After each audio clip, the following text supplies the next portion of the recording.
তারেক রহমানের I have A plan এই ডায়লগটি এখন কুয়াশাচ্ছন্ন ধোঁয়াটে রহস্যময় প্ল্যানে পরিণত হয়েছে এই দেশের মানুষের কাছে।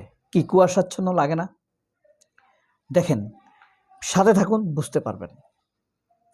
মার্টিন লুথার কিং, আমেরিকান কৃষ্ণাঙ্গ নেতা মার্টিন লুথার কিংয়ের আই হ্যাভ এ ড্রিম এই স্লোগানটি রূপান্তর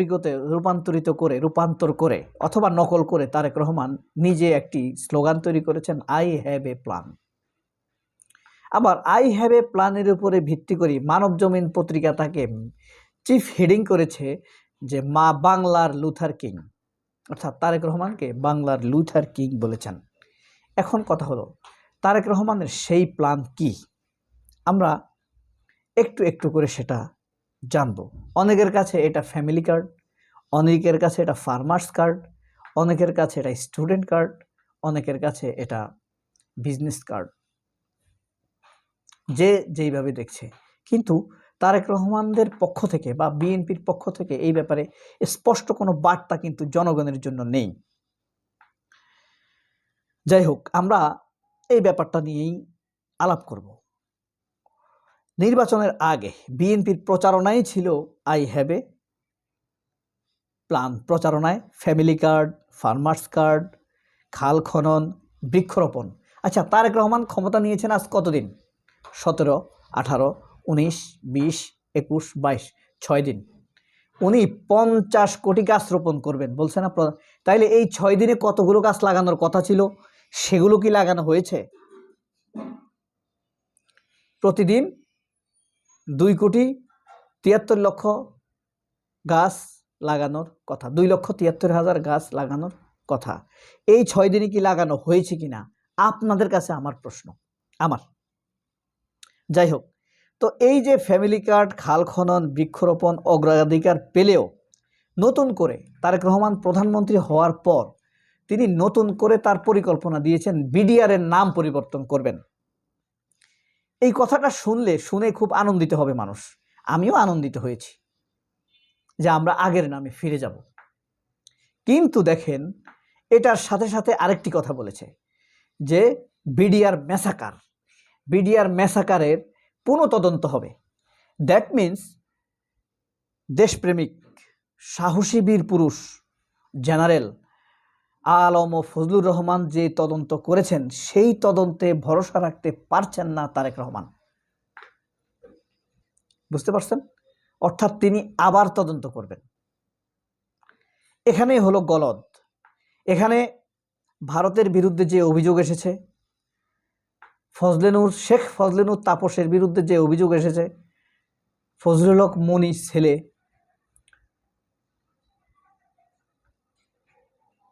আপনার মির্জা আজম, জাহাঙ্গীর কবির নানক, সাহারা বেগম এবং শেখ হাসিনা, তাদের বিরুদ্ধে তাদের যে সম্পৃক্ততা এখানে রয়েছে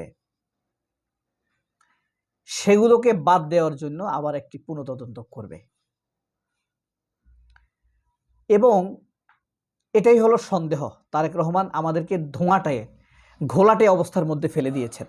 অর্থাৎ তারেক রহমানের আই হ্যাভ এ প্ল্যান ব্যাপারটি এখন ধোঁয়াটে প্ল্যানে পরিণত হয়েছে। তারেক রহমান যদি আরও বিচক্ষণ হতেন, প্রকৃতপক্ষে তার মায়ের অবস্থাকে ধারণ করতেন, তাহলে অন্তত অপবাদ গোছানোর জন্য হলেও এইটা না করে 21শে আগস্ট গ্রেনেড হামলা মামলার একটি পূর্ণাঙ্গ তদন্ত তিনি করাতেন বা করতেন, নিজেকে ফ্রেশ হিসেবে প্রমাণ করার জন্য, বেগম খালেদা জিয়াকে ইমেজকে প্রকৃত রূপে ফিরিয়ে আনার জন্য। যাই হোক, এখন তিনি বিডিআর বিদ্রোহের ঘটনাকে পুনঃতদন্তের বিলে অলরেডি স্বাক্ষর করেছেন। বিডিআর-এর নাম বিজিবি করা হবে, এটাও তিনি করবেন। একটা দিয়ে খুশি করবেন, ভিতরে আরেকটি ঘটনা ঘটাবেন। আমরা তাকে আল্লাহ তাআলার উপরে ছেড়ে দিচ্ছি। আল্লাহ তাআলাই তার পরিণতি নির্ধারণ করে দিবেন, এটা আমার দৃঢ় বিশ্বাস। তবে তখনও আমার খারাপ লাগবে, কারণ যার উপরে মানুষ ভরসা রেখেছে তার যদি করুণ পরিণতি হয় তাহলে তো একটু দরদ লাগবেই। আব্দুল্লাহ ইবনে উবাইর, মুনাফিকের সর্দার, যখন মারা গেছে তখন আল্লাহ রাসূল সাল্লাল্লাহু আলাইহি সাল্লামেরও মায়া লাগছে না? একসাথে নামাজ পড়ছেন, একসাথে কোরআন তেলাওয়াত করছেন, যুদ্ধের পরিকল্পনা করেছেন। সে যখন মারা যাবে আল্লাহ রাসূলের মায়া লাগছে না? কিন্তু সেই মায়াতে কোনো কাজ হবে না। কোরআন শরীফের সূরা তওবার 84 নম্বর আয়াত আল্লাহ বলে দিয়েছেন, ইস্তাগফির লাকুম আও লা তাস্তাগফির লাকুম। তুমি যদি বারবার ক্ষমা চাও, 70 বারও ক্ষমা চাও, আমি ক্ষমা করব না, আল্লাহ বলে দিছে। অর্থাৎ আল্লাহ রাসূলের মায়া লাগতেছে, আল্লাহ রাসূল বলতেছে ক্ষমা করে দাও, আল্লাহ বলতেছে আমি ক্ষমা করব না, তাকে আমি ক্ষমা করব না। এই পরিণতির দিকে বাংলাদেশের বর্তমান নেতা যাচ্ছেন কিনা সেটি হলো দেখার বিষয়। ইতিমধ্যে পিলখানা হত্যাকাণ্ডের বিষয়ে জেনারেল ফজলুর রহমান কমিশনের পক্ষ থেকে যে বিস্তারিত তদন্ত প্রতিবেদন দাখিল করা হয়েছে, প্রশ্ন জাগে এই তদন্ত প্রতিবেদনে এমন কি ঘটনা রয়েছে যা পুনঃতদন্ত করে বদল করতে হবে? মাননীয় প্রধানমন্ত্রী তারেক রহমানের দায়িত্ব গ্রহণের স্বল্প সময়ের মধ্যেই পিলখানার ট্র্যাজেডির বিষয়টি সামনে আনা হলো। কার স্বার্থে? আমরা যতক্ষণ দেখি জেনারেল ফজলুর রহমান নিজে পুরো প্রতিবেদনটি সবার সামনে উন্মুক্ত করার পরও ইন্টারিম সরকার তা প্রকাশ করেনি, দেশি বিদেশি দোষীদের বিরুদ্ধে কোনো কার্যকর পদক্ষেপ নেয়নি, তখনই কিছুটা সন্দেহ হয়েছিল সরকার চাপে রয়েছে। আমার মনে হচ্ছে পিলখানা হত্যাকাণ্ডের দেশি বিদেশি ষড়যন্ত্রকারীকে রক্ষার জন্যই আবার পুনঃতদন্ত করা হচ্ছে, দেশি বিদেশিদেরকে রক্ষা করার জন্যই পুনঃতদন্ত করা হচ্ছে বলে মনে হচ্ছে। পিলখানা হত্যাকাণ্ডের মতো জাতীয় ট্র্যাজেডি নিয়ে কোনো প্রকার রাজনৈতিক কূটনৈতিক তৎপরতা চালানো উচিত নয়। এখানে স্বচ্ছতা মেনটেন করা উচিত। মানুষ চায় আসল জিনিসটি জানতে, এখানে আসলে কি হয়েছিল, what is the real fact of this incident and accident. যারা এই বিচার বিজ্ঞ তদন্তে কোনো অশুভ সত্য তুলে ধরবেন বা সত্যি গোপনের সহযোগিতা করবেন, তারা মনে রাখবেন, দেশে যদি আবার দ্বিতীয় বিপ্লব হয় তাহলে আপনারা নিশ্চিতভাবেই কট খাবেন। ওয়াকারের মা, ওয়াকারের বাপ, ওয়াকারের বাচ্চা কাচ্চারা এই শাস্তি থেকে মাপ পাবে না। মৃত্যু হবে আমাদের, আমরা আবার মাঠে নামবো। কোনো শক্তির সামনে আমরা মাথা নত করব না।